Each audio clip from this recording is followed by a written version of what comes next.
I actually found an agent who's in the community, Philip Ty. He was able to help me relist it, and he can tell you this, we got 15 offers on that property over asking price.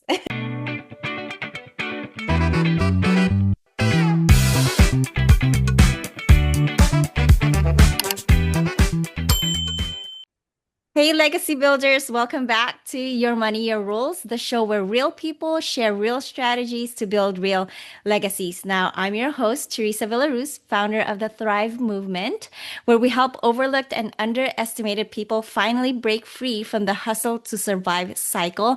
And we do this by teaching strategies that help you grow your wealth in two places at the exact same time within Thrive Banking and real estate backed investments that don't just build passive income but fund purpose driven projects and communities that need it most.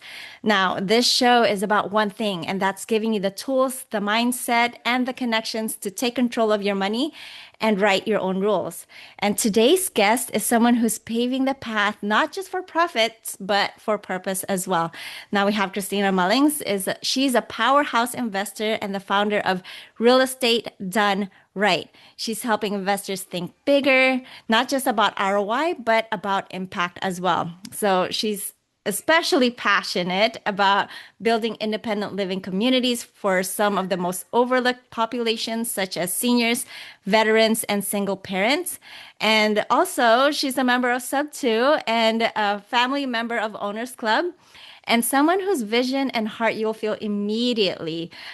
Christina is also pioneering creative deals that structures novations, helping investors get more deals across the finish line without the burnout. So let's dive in. Christina, thank you so much for joining us. Thank you. Thank you for the excellent welcome. That was amazing. Yeah, I think, well, we're glad that you're here and we're excited that you're here because you have such wealth of knowledge to share. But one thing that I really like to start off with is I know you've got this huge heart for helping people live with dignity, right? But I want to take it back for a second to what was that moment or experience that made you say, I'm going to do real estate differently and use it to solve real problems in the world? Yeah, that's amazing. So one of the things that really hit me was when I noticed that like a lot of people around me in the real estate industry, they had a concept of, never have a relationship with your tenants, you have to profit first, forget about all that other stuff. And a lot of it was more just how much you can make opposed to like how many people you can help.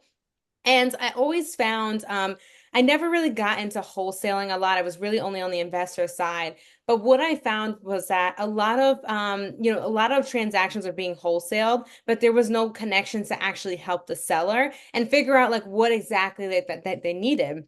So I saw that there was a lot of, deals that could have been better if we had some more strategy behind it, opposed to I just need to get from, A to Z. So it made me realize like once I started doing some creative transactions and I realized that the sellers like actually appreciated it and they started giving me referrals and, was happy to work with me. I noticed that, when we're operating with purpose and we're putting other people first, it always comes back around. So it's like, you know what? I want to kind of change the game. And that's kind of why I came up with real estate done right. Because it's not that it's a right way or wrong way, but it's the way that you want to do it and not the way that everyone else says you should do it to make money. Yeah, no, I love that. Put purpose first, putting people first, and profit will essentially follow. Yes. And you talked about connecting to help sellers, leveraging creative ways of doing so. And I know Mhm. you do novations. So Yeah. for people new to investing and don't know what novation is, can you kind of explain what that really is? Yeah, of course. So picture a seller where they may not, I'll give you a real life example actually. Love So that. I had a seller, Richmond, Virginia was where the property is located. And I tried I got it under contract for 180,000. I wasn't really familiar with the area. But this was actually a referral recommendation from someone from my Facebook post. So they see me posting on Facebook a lot and they said, "Hey, I have a family member that could probably use your help." So I wanted to give him a fair price. He wanted 180, and I didn't think I would be able to take it down because I don't have one set up in Richmond, Virginia at the time. So I tried to resell it, and everyone's like, no, this is a garbage deal. You're not like, this is not going to make any money. Yeah, they were going in on me in comments. So I was like, I guess no one wants this deal. Not even trying to wholesale it, just to say, hey, I have this deal, 180, anybody want it? So nobody wanted it. But I didn't want to leave him hanging. So I was at a Sub 2 meetup in New York, actually. And I was kind of sitting in the room here, listening to people talk. And I forgot the woman that was talking about it, but she was kind of explaining the process of a novation of that, a deal that she's currently in. And I was sitting there and I was like, that would be a perfect situation for my seller. So instead of me trying to take it at 180, fixing it up, and trying to resell it and getting a hard money loan where the money isn't there, I said, hey, I can take over, where your mortgage balance is, and I can give you a little something extra, but I'll be taking care of the construction, the closing costs, and the commission fees and everything. So you don't have to do anything, and you can still pretty much walk away with what you wanted. So he was like, yeah, I'm, absolutely okay with that. I just need a little bit of money up front, and then we can do it that way. So everyone does their novations differently. The way I did it was I gave him $10,000 up front so that way he can get situated and into another property. To secure my money and that, we did a deed of trust. Virginia does allow that, so we could put a deed of trust against the property to secure the money that I gave him up front. And then I go in and do the renovations without me actually being on title. And then I have everything signed, all paperwork, so that way I have power of attorney to make all decisions for the commission, sales, things like that. And once we listed it, I actually found an agent who's in the community, Philip Ty. He was able to help me relist it. And he can tell you this, we got 15 offers on that property over asking price. Oh, Yeah, wow. yes, doing it that way where instead of, transferring title, getting a hard money loan for that cost, we save so much money by not having to get a loan, paying double closing costs by just simply having our money secure for what we're putting in the deal and then reselling it and taking profits from there and paying off the seller. Gotcha. I love that. So, just to regurgitate it, you get into a deal with the seller, title stays with them, but you get a deed of trust. All Mhm. the renovation, all the hard work, sweat equity, or sweat equity, and then also the cost of renovating is on you. And Mhm. then you give the seller what the remainder of the purchase price after you've sold it, right? Correct. And, and Okay. and the good part is there is some leeway, right? Because if you're say I were to purchase a property traditionally at 180,000, now I'm stuck and I have to clear that. But I think his mortgage balance was like 140,000. So I know that let's say if I can't sell it for the price I want, we still have that gap to say, hey, I can only give you 150. I know you wanted 180, but I can only give you 150. And I think he walked away with getting 170, which he was more than happy with. Oh, that's amazing. Yeah, that's a win-win-win. Yes, exactly. And that's what we love, win-win situations. Yeah, yeah. And I love that because it's a way for you to really understand the seller, their needs, and then really focusing on their pain points and how you can help them versus like just the profit again, right? Right. Exactly. Yeah. Yeah.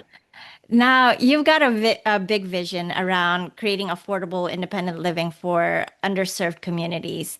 What are some of the biggest challenge that you faced in bringing that vision to life, and how did you navigate through them? So one of the biggest challenges bringing the vision to life is actually getting the piece of property to make it happen. We really wanted to go with a new development to, create a garden style feel for this facility.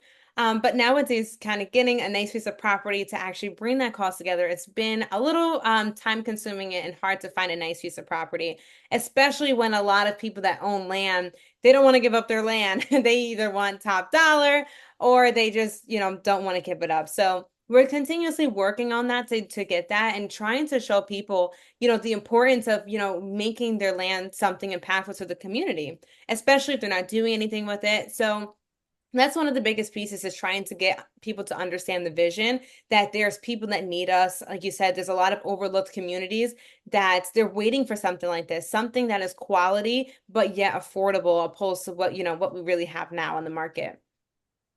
Nice. Okay, so the challenge right now is that you do see or you do find landowners, but they just want top dollar for their land versus going creative.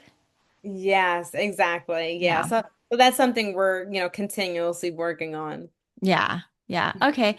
So, now you're a go-getter. You're a go-getter and you move so much and I've seen you progress over the I think we've met about a month ago, right? And I've seen you like you're just moving and taking Thank action. you.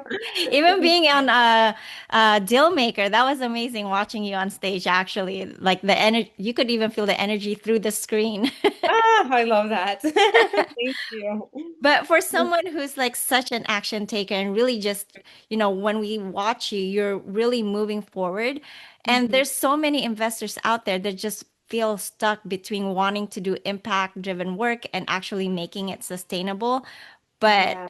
don't know how. But then we have you talking about that's possible, right? Mhm. How are you designing your business to do both, like to build a legacy and still generate that cash flow? So that is a really good question. And that's something that I have started to navigate again through since being in Owners Club about having your money-making activities and then your actual bigger picture vision separate. Because for some time, I was kind of saying no to a lot of things because it's like, no, that's not my bigger vision. No, I don't want to get distracted for quick money. And then I realized, like, no, the quick money is what is feeding me now while I can work on my bigger vision, my bigger picture. So there is, I mean, I know there's like no such thing as true balance, but having like clear expectations of what I want to get done like week by week. Every single Sunday, I sit down to, redo my goals. And most of them on there are my, smaller actions, like think like flips that I need to get done this week and, my income that's coming in now while I can, spend smaller time focusing on my bigger picture, maybe once a week or once every other week to focus on that because your vision may not need as much time as your actual everyday activities. So I would say it's definitely always going to be a challenge, but it's always something that we'll have to recognize and stay ahead of and say, okay, maybe I need to do this and always be aware and pivot where we need to. Yeah, love that. And that's how successful entrepreneurs do it anyway, right? They pivot Mhm. whenever they need Yeah. to. So that's great. Now, I mentioned earlier that, watching you on deal makers and feeling your energy and all that stuff. Mhm. Um, I know what you were pitching, but not everyone does, especially my audience. Can you Yeah. share a little bit more about this project that you're building and how can people connect with you if they want to jump on this project with you? Oh, absolutely. So, I will share quickly what it is and how I even came up with this. So the business is called the Network Lounge. And the Network Lounge was really discovered out of an idea that came to my head where I was like, you know what? I've been a networking event host for 2 years now. I go to other people's events. They're usually at a bar and someone's shaking a margarita while you're trying to scream over and have a conversation. And I was like, it would be nice if there was like a one-stop location where you can have dedicated networking events. I can have a dedicated space to do my content. I can have a dedicated workspace instead of going to a coffee shop and hearing the espresso machine go off. And just a space to connect, and even like an office suite. So that's why I came up with the Network Lounge to really give those services, a designated space for a networking event, private office suites for real estate investors like us who may not need a whole office, but something a little more professional than, our bedroom or something. And then a co-working space for people to come meet, have coffee. For those of us that are, doing remote closings and notary signings are a little more professional in a setting like that than a coffee shop or in the back of your car at McDonald's. So that's why I really wanted to create something like this. It's a little bit of a spin-off from real estate because although I don't own the building, I will have equity in the building as a partner. So it's an indirect kind of creative thing. But that's kind of the nature of the business. So what I was raising actually was to have partners involved in it, opposed to your standard investor. So I was able to offer a really appealing deal with the help of Fractional being able to help me use that platform, which is a 12% annual return and 15% equity in the business. So that's a really good part about using a site like that is I can not only say, hey, if you want to invest in this and just get your 12% return, but you can also be a partner or something like this and get your 15% equity stake and also be able to use a space like this when you need to come and have a meeting with somebody and be able to hopefully eventually, create something like that in your market. So that's why I created the Network Lounge, and I'm currently raising for that on Fractional. So I'm really hoping to get that launched very soon so we can have some more meetups in the New Jersey area. That's awesome. That's awesome. Now, what I'm hearing right now is that this is an easy way for people who may want to jump into real estate investing but don't know where to start. You're offering them an easy way to get in here, and not just investing, but being a partner of yours, right? Exactly. Awesome. Exactly. It's more than just it's a good way for someone that wants to be involved. And the best part about it is you can be as much involved or as little involved as you want because we have that flexibility. So you can just say, "Hey, I don't want to be involved. I want to be a passive partner and just collect my 12% and my equity and that's it." Or you can say, "Yeah, I want to learn the commercial real estate side or I want to just see how things are done or how a business operates." Because you can get both. You can get one, the real estate side and the business side in this one deal. So, yeah. Oh, that's amazing. That's amazing. Now, so for people who want to maybe learn more about this project, this networking lounge, and how can they plug themselves in, whether it's passively or being more involved, how can they connect with you and learn more about it? Yep. So if you guys go on the platform Fractional, my community is Real Estate Done Right. And under my community, you will see the projects where it will say the Network Lounge. And if that's too complicated, you can just follow me on Instagram. It's KRISSY _ real estate, and I'll point you in the right direction.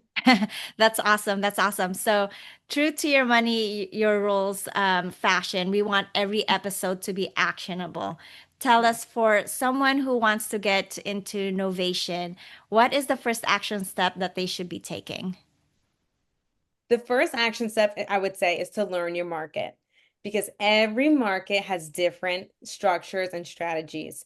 And this particular deal that I talked about in Virginia was one way of doing it. However, Georgia does not do deed of trust. So if I wanted to replicate something like this in Savannah in my market, I wouldn't be able to because of that piece. You can do it, but now your strategy has to be different. So that's why it's important to know your market, talk to a local attorney if you're going to do something like that.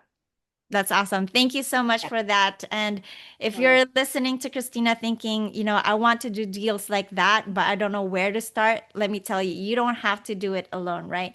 Through Thrive Banking, we help people just like you access the capital, education, and strategy you need to grow your money in two places at the exact same time. Whether you're brand new or scaling up, we'll show you how to use life insurance and real estate investing together, not just for wealth, but for impact. You can learn more about that on thrivebankingstrategy.com, and you can join our next webinar when it's scheduled. Kristina, thank you so much for sharing your heart and your brilliance. Thank you so much for having me. I really appreciate it. Love that you came here. And to everyone tuning in, take control, build legacy, and remember, your money, your rules.